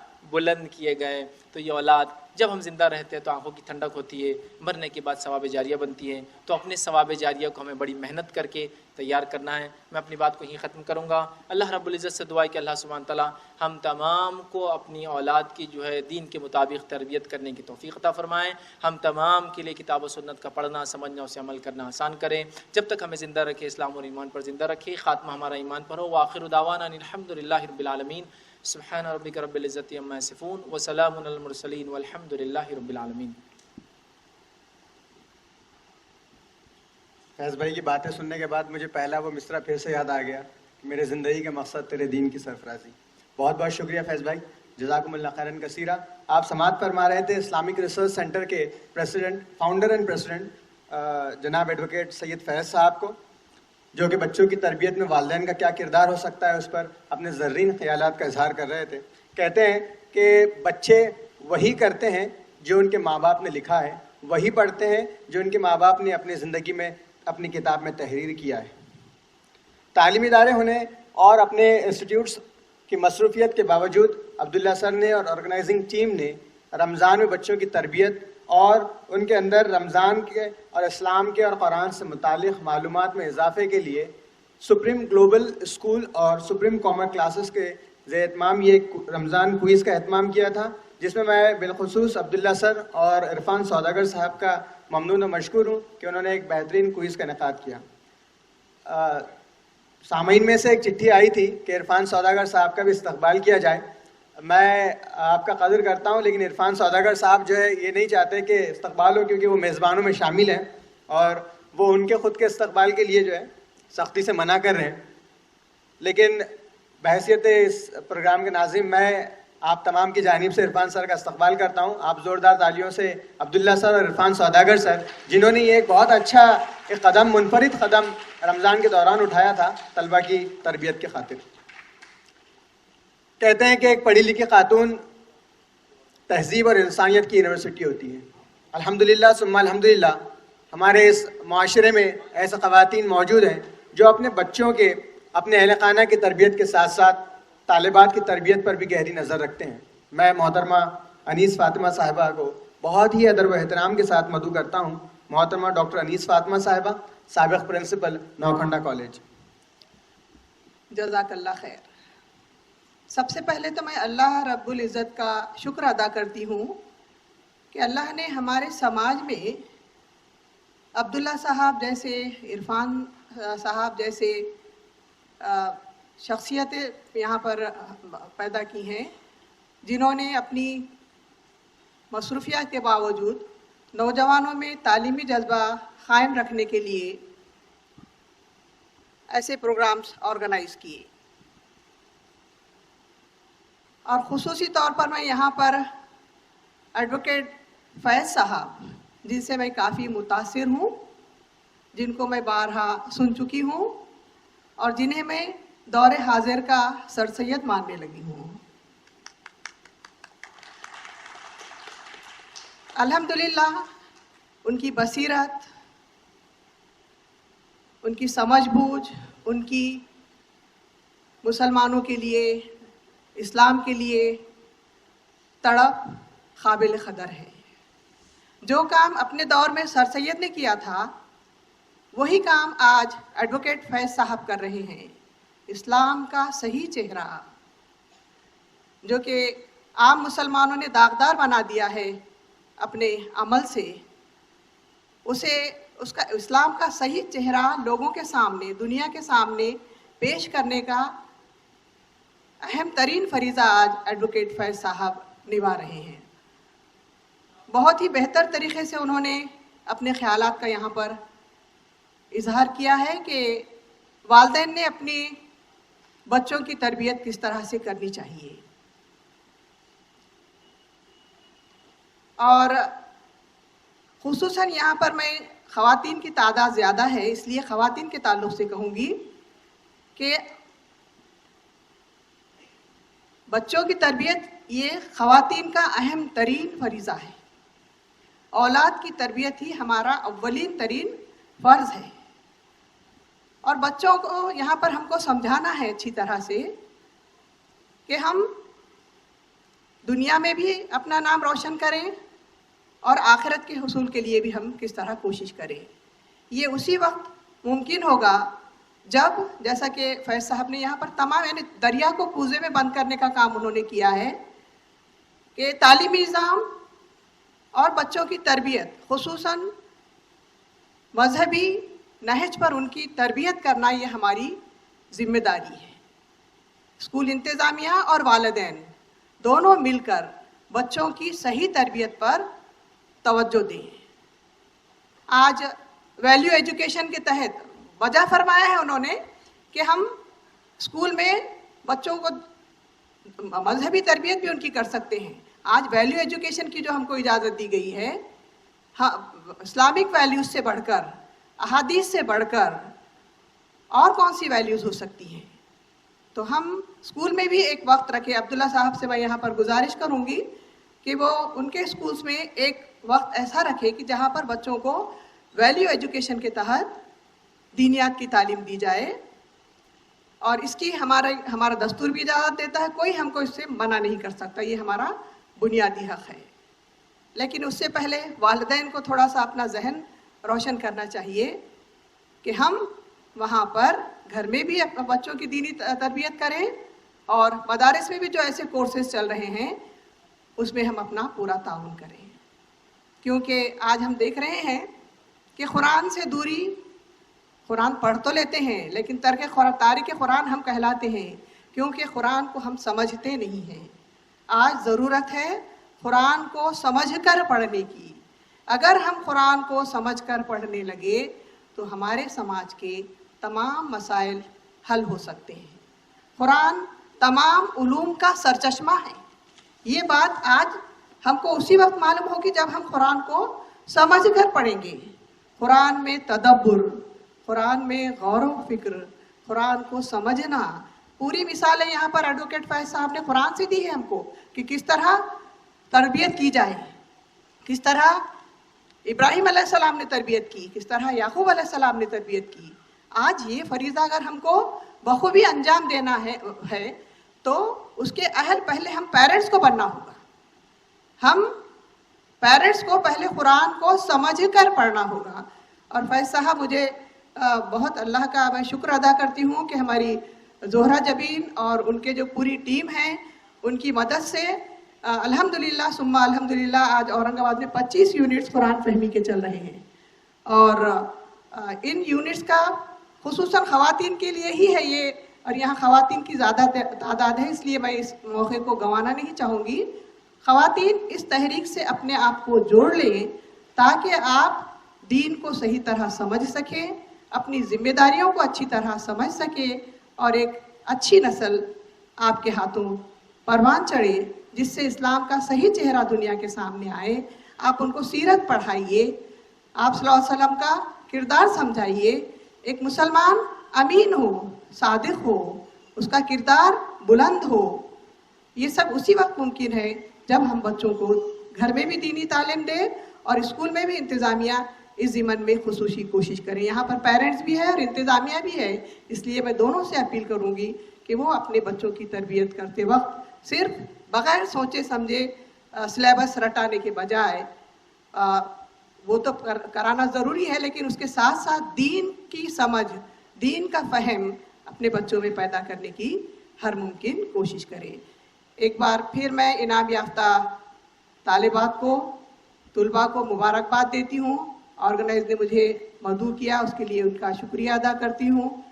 وہ جو کاوشیں کر رہے ہیں تعلیم کے میدان میں، ان کی کاوشوں کو سلام کرتی ہوں اور اپنی بات ختم کرتی ہوں. جزاک اللہ خیر. انسان کی شناخت اس کے اخلاق اور اس کے کردار سے ہی ہوتی ہے، ورنہ تعلیم سے جاہل کی جہالت نہیں جاتی. تعلیم کی ڈگریاں اگر ہمارے اخلاق نہیں بدل سکتی، ہمارا کردار نہیں بدل سکتی، ہماری شخصیت نہیں بدل سکتی، تو سمجھ لیجئے وہ ڈگریاں نہیں ہیں، بلکہ وہ ہم نے تعلیمی اداروں سے لی ہوئی رسیدیں ہیں. جب تک ہم اپنے اخلاق اور اپنے کردار اور گفتگو نہیں بدلیں گے تب تک وہ ڈگریاں کسی معنی کی نہیں ہیں. آئیے چلتے ہیں سپریم گلوبل اسکول اور سپریم کامرس انسٹیٹیوٹ کے ڈائریکٹر جناب عبداللہ صاحب کو سننے. میں آپ سے ادباً التمس کرتا ہوں کہ وہ آئے اور صدارتی کلمات پیش کریں کہ میں اکیلا ہی چلا تھا جانب منزل، مگر لوگ ساتھ آتے گئے اور کارواں بنتا گیا. جناب عبداللہ صاحب. دونوں اسپیکرز نے میرے لیے کچھ رکھا ہی نہیں ہے بولنے کے لیے. الحمدللہ انہوں نے جو پوائنٹ کو کور کرنا تھا بہت ہی اچھی طریقے سے انہوں نے کور کیا. اب میں اس میں صرف تھوڑا سا کچھ اضافہ یہ کر سکتا ہوں کہ جو فیض بھائی کے پوائنٹ ہے اور میڈم کے پوائنٹ ہے، اس پوائنٹ کو آگے کنٹینیو کر سکتا ہوں، اس سے زیادہ اور کچھ نہیں کر سکتا ہوں اس میں.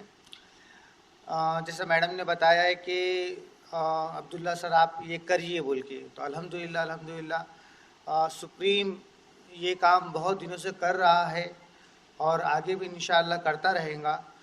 یہ اس لیے کرتا رہنا ضروری ہے ہم کو کہ آخرت کا سوال ہے.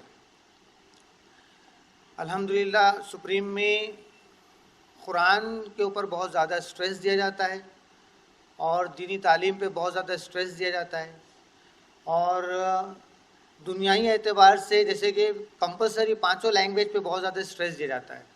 جیسے کہ سپریم میں انگلش، ہندی، مراٹھی، اردو، عربی، یہ 5 لینگویج پہ اسٹریس دیا جاتا ہے، اور ماشاءاللہ ایکسپرٹ اس کے اندر کام کر رہے ہیں پورے. اور تجویز سے قرآن بھی پڑھایا جاتا ہے اور حفظ بھی کرایا جاتا ہے الحمدللہ. تو یہ سب کام سپریم میں ہو رہا ہے. بس آپ لوگ کی دعاؤں کی بہت زیادہ ضرورت ہے کہ ہم یہ کام کو اور بہت بہترین طریقے سے انجام دیں. جیسے کہ بتایا ہے کہ بھئی دوسروں کی کیا ضرورت ہے، ہمارے اپنے ہی کافی ہے اس کو برباد کرنے کے لیے. تو اس طرح سے مجھے بھی یہ ساری چیزوں کی پرابلم بہت زیادہ فیس کرنی پڑ رہی ہے کہ میرے اسکول میں یہ چیز بہت زیادہ اچھے سے ہو رہی ہے بول کے مجھے سیورلس آف پرابلم فیس کرنا پڑتے ہیں اس کے اندر. پھر بھی کوئی بات نہیں، کیونکہ دنیائی پرابلم ہے، آخرت کا سودا بہت زیادہ قیمتی ہے، اس لیے میں یہ کام کرتے ہی چلتے رہوں گا. اور الحمدللہ میں اپنا حلال مال، میں اس لیے حلال بول رہا ہوں کہ الحمدللہ میں جو کماتا ہوں میرا زیادہ سے زیادہ ذخیرہ اس پہ ہی لگ رہا ہے. اللہ جھوٹ نہ بلائے، اپنے لیے اگر کوئی چیز خریدتا ہوں اور اگر تھوڑی زیادہ مہنگی اگر خرید لیا تو 10 بار سوچتا ہوں. ایون اپنی فیملی کے لیے بھی یہی حال ہے میرا کہ کچھ چیز اگر ان کے لیے خریدوں گا تو 10 بار سوچتا ہوں کہ بہت مہنگی نہ ہو جائے. لیکن جب دین کے لیے خرچہ کرنا ہوتا ہے یا تعلیم کے لیے خرچہ کرنا ہوتا ہے، اب چاہے وہ مسلم قوم کی ہو اور چاہے وہ نان مسلم قوم ہو، میں اس میں نہیں زیادہ وہ کرتا ہوں، لیکن میں دونوں کے لیے دل کھول کے خرچ کرتا ہوں کہ میرا پیسہ یہاں زیادہ سے زیادہ لگ جائے. مرنے کے بعد اولاد کریں گا، دنیا والے دعا دیں گے نہیں دیں گے پتہ نہیں، لیکن جیتے جی میں اپنے لیے کچھ کر سکتا ہوں تو میں کوشش کر رہا ہوں کہ میں میرا زیادہ سے زیادہ مال اس چیز میں لگا دوں بول کے. الحمدللہ میں اس سے بڑا خوش بھی ہوں. اب جیسے ہم لوگ پلاننگ کے اوپر جب بات کر رہے تھے تو یہ بات سچ ہے کہ ہم لوگوں میں پلاننگ کی بہت زیادہ کمی ہے، بہت زیادہ. پلاننگ بہت ضروری ہے ہماری لائف کے لیے. مینجمنٹ میں ہم لوگ جب پڑھاتے ہیں ہمارے اسٹوڈنٹس کو، گریجویٹ اسٹوڈنٹس کو، MBA کرنے والے اسٹوڈنٹس کو، تو ہم ان کو پلاننگ پہ بہت زیادہ اسٹریس دیتے ہیں کہ کوئی بھی کام کرنے سے پہلے آپ پلاننگ کر لو. اگر آپ پلاننگ کرتے ہیں تو آپ کے کام کے سکسیس، بے شک ہر کام سکسیس ہونے میں اللہ رب العزت کا ہی ہاتھ ہے، اللہ رب العزت نے سب چیزیں کر چکے، لیکن ہم جب اس کو پلان سے کام کرتے ہیں تو الحمدللہ اللہ اس میں 4 چاند لگا دیتا ہے. تو پلاننگ اپنے آپ میں ایک بہت زیادہ امپورٹنٹ رول پلے کرتا ہے. تو آج یہاں جو پیرنٹس بیٹھے ہوئے ہیں وہ بھی، اور جو بچے بیٹھے ہوئے ہیں، اور بہت سارے بچے اس میں ایسے بیٹھے جو میری بات سمجھ بھی رہے ہوں گے، تو اپنی لائف کے لیے پلان کرو. جیسے فیض بھائی نے بتایا کہ بس ہم نے پلان کیا کیا ڈاکٹر, سمجھے.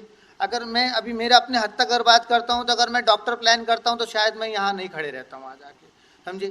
لیکن میرے لیے کچھ اور اللہ نے پلان کر کے رکھا تھا. میں نے کامرس فیلڈ میں آیا ہوں, اور کامرس فیلڈ میں آنے کے بعد میں الحمدللہ اللہ نے مجھے بھی چمکا دیا, سمجھے. تو ایسے سیورلس آف کورسز اویلیبل ہیں, یہ بات سچ ہے. جیسے کہ ہم لوگ پہلے پریفرنس دیتے سائنس کو, پھر دیتے کامرس کو, پھر دیتے آرٹس کو, لیکن فیض بھائی نے بہت بڑی بات بتایا کہ آرٹس میں سیورلس آف پاتھ تمہارے لیے اویلیبل ہے, راستے, سمجھے. کامرس میں سیورلس آف راستے اویلیبل ہے. اور یہ بات بھی بہت صحیح بتایا کہ کیا کرنا ہے بیٹا, ڈاکٹر. سچ بات ہے, بچے نے ڈاکٹر کو دیکھا ہوا ہے ایکچوئل میں نا, اس لیے وہ ڈاکٹر ہی بولتا ہے, یہ بات سچ ہے, سمجھے. Doctor doctor doctor. جو ریپیٹیشن کی بات کریں وہ بھی ایک دم پرفیکٹ بولا سر نے کہ بار بار ریپیٹ کریں گے. اگر نیگیٹو ریزلٹ آ رہا تو ریپیٹ کریں گے, ریپیٹ کریں گے, ریپیٹ کریں گے. اور ایٹ دا اینڈ آج ہم لوگ مارکیٹ میں دیکھتے تو ہمارے بہت سارے نوجوان نسل ہماری جو ہے نا تو آرڈنری فیلڈ میں ایک دم کام کرے, ایک دم آرڈنری. یہ بات ایک دم سچ ہے, سمجھے, کہ ایک دم آرڈنری. تو اس کا جو سیکنڈ سٹیپ ریڈی ہونا وہ ضروری ہے, جو سر نے بتایا آپ کو اس وقت, سمجھے. کہ اگر ہم یہاں فیل ہو جاتے ہیں تو ہمارے پاس نیکسٹ کیا ہے, نیکسٹ آپشن کیا ہے, سمجھے. اب جیسے کہ کل ایک تو وکیل صاحب میرے پاس آئے تھے, نان مسلم بندہ ہے, اور ان کا بیٹا میرے پاس میں ابھی ٹاپ سکور کیا اس نے میرے پاس میں ہی. تو بولا سر یہ بولتا ہے ہمارے پاس میکسیمم وکیل ہے, میکسیمم ڈاکٹر ہے, میکسیمم انجینئر ہمارے پورے خاندان میں, تو ہمارا بچہ جو ہے تو سی اے بننے کا بول رہا ہے سر, تو اب اس کا میں کیا کروں, سمجھے. تو میں بولا سی اے بیسٹ آپشن ہے. بولے سر بہت ٹف ہے. بولا ٹف نہیں ہے, سمجھے. اگر کوئی چیز کے لیے ہم لوگ محنت کرتے ہیں, ایمانداری رکھتے ہیں تو ٹف نہیں ہے. میں نے ان کو ایگزامپل دیا کہ جو پہلا جو ایک دور تھا, جیسا فیض بھائی نے بتایا ابھی دور بدلنے کا, سچ بات ہے بہت تیزی سے دور بدل رہا ہے, سمجھے. اگر میں اپنے آپ کو اپڈیٹ نہ کروں تو تھوڑے دن میں خود بھی آؤٹ ڈیٹڈ ہو جاؤں گا. یہ بات ایک دم سچ ہے, کیونکہ میرے جو پڑھانے والے ٹیچرز تھے, مجھے جنہوں نے پڑھایا تھا وہ ایک اونچے لیول کے ٹیچر تھے میرے ٹائم پہ, لیکن آج جب ہم لوگ آج کھڑے ہوئے تو ہمارے ہی ٹیچر آج آؤٹ ڈیٹڈ ہو گئے, کیونکہ انہوں نے چینجز نہیں لے کے آیا. اور اگر میں بھی اگر چینجز نہ لے کے آؤں تو میں بھی آؤٹ ڈیٹڈ ہو جاؤں گا, سمجھے. تو یہ بات سچ ہے کہ ہم نے اپڈیٹ ہوتے رہنا چاہیے, سمجھے. پیک اپ ریڈی رہنا چاہیے کہ ہم کو نیکسٹ اسٹیپ کیا ہے. تو میں نے ان کو بتایا کہ بھائی اگر وہ بچہ سی اے فیل بھی ہو جاتا ہے, اگر وہ سی اے کرنے کا پلان کرتا ہے اور سی اے فیل بھی ہو جاتا ہے, اس کے فرسٹ ایئر میں یا سیکنڈ ایئر میں تھرڈ ایئر میں فیل ہو جاتا ہے, تب بھی مارکیٹ میں دوسرے لوگوں کے مقابلے میں وہ بہت زیادہ شمتا رکھتا ہے, اپنی ایبلٹی رکھتا ہے کہ وہ مارکیٹ میں اپنے آپ کو پروف کر سکے. جیسے میں نے اس کو ایگزامپل دیا تھا کہ اگر میرے پاس کوئی ٹیچنگ کے لیے آتا ہے, کوئی بچہ ٹیچنگ کے لیے آتا ہے اور وہ بولتا ہے سر میں گریجویٹ ہوں یا پوسٹ گریجویٹ ہوں, اور کوئی دوسرا بچہ آتا ہے وہ بولتا ہے سر میں سمپلی گریجویٹ ہوں لیکن میں نے سی اے یا جو کامرس کے کورسز ہے سی ڈبلیو اے یا سی اے سے میں نے یہ کورس کے سیکنڈ ایئر کیا یا تھرڈ ایئر کیا یا میرا فائنل ایئر رہ گیا. تو ہم خود میں اپنے آپ کی بات کر رہا ہوں, میں پوسٹ گریجویٹ والے کو ترجیح نہیں دیتا ہوں, اس بچے کو ترجیح دیتا ہوں. کیوں؟ کیونکہ اس کا جو لیول آف نالج ہے وہ بہت اونچا ہے. تو ایسے سیورلس آف کورسز ہے, آرٹس میں بھی ہے, کامرس میں بھی ہے, ایون سائنس میں بھی ہے. لیکن ہم نے کیا کیا, ایک پلان بنا لیا, نہیں ڈاکٹر انجینئر, فیل ہو گئے تو اب ابھی آپ لوگ کو سب کو یہ جو ہماری ایک موبائل کی دنیا ہے, آپ لوگ خود واٹس ایپ پہ دیکھتے ہوں گے کہ جو جو انجینئرس ہے وہ خود اپنے میسج بنا کے ڈالتے ہیں کہ بھائی انجینئر کی طرف میں مت آؤ, انجینئر مت بنو. کیوں بول رہے؟ آج مارکیٹ ویسا ہو چکا ہے, سمجھے, کہ سیورلس آف انجینئرس پرابلم میں ہے. تو پیک اپ رکھو. اب جیسے کہ ایک انجینئر ہمارے پاس میں آئے ہیں, ماشاءاللہ بہت ٹیلنٹڈ پرسن ہے, سمجھے. اب انہوں نے کیا کیا, فیلڈ کو چینج کیا اور بولا سر پڑھانے کے لیے آ جاتا ہوں. بولا آپ لوگ کی جیسے کہ ضرورت ہے ہمارے کو یہاں پہ, سمجھے. You are not a normal person, کہ آپ صرف ضروری نہیں کہ آپ صرف ایک انجینئرنگ کے اس میں جاؤ, آپ ادھر پہ بھی آ جاؤ, یہاں پہ بھی آپ بہت کچھ کر سکتے ہیں. ایک حافظ عالم ہمارے پاس میں کہ وہ صرف مسجد میں ہی نہیں, رائٹ, اسکول میں آؤ, پڑھاؤ, سمجھے, پھیلاؤ, دین پھیلاؤ, سمجھے. تو یہ بہت سارے سیورلس آف آپشن ہمارے پاس اویلیبل ہے. تو پلان سے کام کرو, پلان سے جاؤ, سمجھے. لیکن ایک ہمارا بھی ایک ڈرا بیک, سب سے بڑا ڈرا بیک ہے یہ, جیسے کہ عرفان بھائی نے بتایا کہ ہم نے نیوز پیپر میں ایڈ دیا, اس سے پہلے بہت سارے پلان کیا. تو میں میرا اپنا بتاتا ہوں, میں نے کل سے نا نیئر اباؤٹ 5000 لوگوں کو واٹس ایپ سے میں نے یہ اس کا انفارمیشن پرووائڈ کیا ہوں 5000 اور واللہ اس میں سے یہاں پہ گنتی کے کچھ 4-5 لوگ مجھے دکھ رہے ہیں جو میرے لسٹ میں ہے سمجھے 5000 میں پورے 5000 کا مجھے رپلائی تھا ماشاء اللہ جزاک اللہ شکریہ ہم آپ کے بہت شکر گزار ہیں. میں تو عرفان بھائی کو بولا عرفان بھائی میں ایک رپلائی ڈالتا ہوں کہ بھائی شکر ادا مت کرو آ کے بیٹھو یہاں پہ سمجھے لیکن وہ ڈالنے نہیں دیے انہوں نے میرے کو ابھی افسوس ہو رہا ہے میرے کو نہیں ڈالا بول کے سمجھے. تو یہ حال اس وقت ہمارا ہے سمجھے. تو جہاں پہ میں صرف یہ نہیں بول رہا ہوں کہ جہاں ہم نے کیا سمجھے اور ماشاءاللہ اس میں بہت سارے جو میری نظر گھوم رہی ہے تو اس میں بہت سارے ایسے لوگ بیٹھے ہوئے جو اس میں بہت کچھ کر سکتے ہیں. تو جتنے پڑھے لکھے لوگ ہیں اور جو ویلیو رکھتے ہیں مارکیٹ میں مارکیٹ کا سٹینڈرڈ رکھتے ہیں وہ لوگ اس فیلڈ میں آئیے اس میں لوگوں کا پروتساہن بڑھائیے. اور آج جیسے کہ قوم بہت بدنام ہے مارکیٹ میں وہ قوم کی بدنامی کو دور کریے. جیسے میڈم نے بتایا کہ کچھ لوگوں نے اسلام کو اور مسلمانوں کو بدنام کر کے رکھ دیا یہ بات ایک دم سچ ہے سمجھے. پڑھا لکھا بھی اس کے اندر بہت زیادہ ہے اور ان پڑھ جاہل بھی بہت زیادہ ہے اس کے اندر نہیں ہے ایسا بالکل نہیں ہے سمجھے. کہ آج ایک ہمارا بچہ گاڑی لے کے جا رہا ہے گاڑی صرف سمپل سے ایگزامپل دے رہا آپ کو میں موٹر سائیکل لے کے جا رہا ہے لیکن وہ اس ڈھنگ سے جاتا ہے کہ سب کو تکلیف دیتے جاتا ہے. مطلب ظاہر سی بات ہے نام خراب کر دیا. یہ بات اس کو سمجھ میں نہیں آ رہی ہے کہ میں نے کیا کر دیا. اس کو لگتا میں نے اپنے اکیلے کے لیے یہ کام کیا. نہیں اس نے اپنے اکیلے کے لیے کام نہیں کیا. اس نے پورے سماج کے نام پہ دھبا لگا دیا انسانیت کے نام پہ دھبا لگا دیا. یہی چیز ہم کو سیکھنا بہت ضروری ہے سمجھے. اور میرا جتنا یہ ہے میں آپ کو ایک بات بتا دوں کہ اسلام سے بہتر کوئی مذہب نہیں ہے. حضرت محمد صلی اللہ علیہ وسلم سے بہتر کوئی اچھا ٹیچر نہیں ہے. قرآن سے اچھی کتاب کوئی کتاب نہیں ہے. الحمدللہ میں نے آج ایم فل کمپلیٹ کیا. بڑی بڑی بکس میں نے پڑھا بڑی بڑی بکس میں پڑھاتا ہوں میری لیکن میں نے نہیں دیکھا کہ اس سے بہتر کوئی اور ملا ہے بول کے. تو ہم اگر یہ راستے کو اگر مضبوطی سے پکڑ لیتے ہیں تو انشاءاللہ تعالی ہم کبھی ناکام نہیں ہو سکتے. ہم کبھی زندگی میں فیل نہیں ہو سکتے. تو میں جتنے بھی آپ سب یہاں بیٹھے ہوئے ہیں اور even the member of the dais میں سب سے یہی ریکویسٹ کروں گا کہ اس میں بڑھ چڑھ کے حصہ لیجئے. جہاں بھی ایسے تعلیمات ہوتی ہے وہاں جائیے. اور میں ایک آخری ایگزامپل آپ کو دینا چاہتا ہوں. ایک بچی میرے پاس میں انٹرویو کے لیے آئی تھی. میں نے اس کو پوچھا کہ بیٹا آپ کا تجوید سے قرآن ہو گیا. تو بولا شاید ہو سکتی بچی یہاں بیٹھی بھی ہوں میں اس لیے اس کا نام نہیں لیتا ہوں. بولا سر تجوید سے میں سیکھ رہی ہوں. میں بہت اچھی بات ہے. تو آگے جب بات چلی تو پوچھ مطلب کدھر سیکھ رہے ہیں تو بولے انہوں نے کیا کہ ایک جماعت کا نام کوٹ کیا. وہ ہمارے بازو ایک جماعت والے رہتے ہیں وہاں جا کے سیکھ رہے ہیں لیکن وہ کچھ ڈسٹربنس آ رہا ہے. میرا صرف اتنا بولنا ہے یہ مت دیکھو کون سی جماعت کیا کی جماعت. اللہ گواہ ہے مجھے تو جماعتوں کے بارے میں پتہ بھی نہیں سمجھنے میں بھی نہیں آتا مجھے اس کے اندر کہ کون سے فرقے سے تعلق رکھتا ہے رائٹ. میرا صرف اتنا بولنا ہے جہاں اللہ اور اس کی رسول کی بات چل رہی ہے جاؤ بیٹھ جاؤ سن لو سمجھ لو سمجھے. ہم انسان ہیں اشرف المخلوقات ہے. اللہ تعالیٰ نے ہم کو عقل سلیم دیا ہوا ہے. اپنی ایبلٹی اپنی عقل کو اتنا اچھا رکھو اپنی سمجھ کو اتنی اچھی رکھو کہ اگر کوئی انسان تمہارے بارے میں اچھا بول رہا ہے تو سمجھو اس کا مقصد کیا ہے. برا بول رہا ہے تو اس کا مقصد کیا ہے. اگر ہم نے اپنے یہ علم کو بڑھا دیا اور سمجھ لے تو اگر دنیا کا کوئی بھی انسان اگر ہمارے بارے میں بولتا ہے تو ہم یہ عقل رکھتے ہیں کہ ہم یہ بات سمجھ رہے ہیں یا سمجھ نہیں رہے سمجھے. تو یہ اس میں یہ مت سوچو کہ بھئی کون ہے سمجھے. فیض بھائی آئے سن لو فیض بھائی کو سمجھے. عبداللہ آیا سن لو عبداللہ کو. عرفان آیا سن لو عرفان کو. کوئی دوسرا ویکتی آیا سن لو سمجھے. ایون میں واقعی میں آپ کو بتاتا ہوں کچھ ایسے نان مسلم اسپیکرس ہیں نان مسلم ہندو سمجھے اللہ کے رسول کے بارے میں ایسی پیاری باتیں بتاتے جو ہم کو تک نہیں معلوم ہے سمجھے. سن لو ان کو بھی سمجھے کیونکہ انہوں نے بھی آپ کو آپ کے نبی کا علم دیا ہے سمجھے. تو سنو اور اس سے اچھائی لے لو. برائی چھوڑ دو نا. اللہ نے دیا ہم کو عقل. برائی چھوڑ دو سمجھے. برائی کو چھوڑ دو اچھائی لے لو اور آگے چلو. دیکھو انشاءاللہ اللہ دنیا میں بھی کامیاب کریں گا اور آخرت میں بھی کامیاب کریں گا. الحمدللہ.